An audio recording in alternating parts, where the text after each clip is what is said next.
first thing we need to know is that just like the uniform distribution, the probability we're trying to find is always the area under the graph. The formula we'll need to know for the area of the triangle is the area is equal to 1/2 times the base times the height. In this video, we're going to be focusing on looking at the left-hand slope. Now that's the slope here, and that is governed by the formula that is this bit here, because that's when it is between A and C. To find the area up to a point on this slope, you work out the area of the triangle up to this point.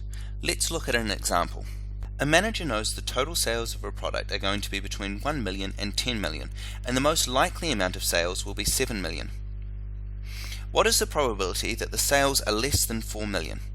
Well, the first thing we need to do is identify A, B, and C.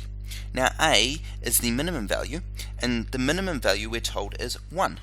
The maximum value we're told is $10 million, and the most likely value, which is C, we're told is 7. Now we want to work out the probability that it is less than $4 million, so let's draw that in here. So the 4 million would go there, and the probability is always just the area under the graph. So the first thing we need to do is work out the height at this point here. So to do that, we plug that 4 into our formula. So our height is going to be 2, now x is 4, minus a, which is 1, over b minus a, which is 10 minus 1, and c minus a, which is 7 minus 1. If we grab our calculator, we can work this out quite quickly. We just go, and we can see that this is equal to 0.11111. It's much nicer if we write it as a fraction, so we press this button here, and we see that it's equal to 1/9. Now that we know the height for the triangle, we need to work out the area of the triangle.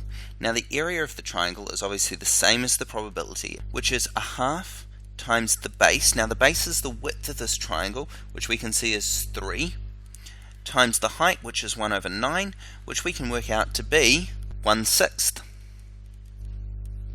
Now, that there is the answer to part A. So the probability that the sales are less than 4 million is 1/6. Now part B asks us the probability the sales are more than 4 million. Now we know that probabilities always add up to 1, so that means the bit that we haven't coloured in has to be 5/6.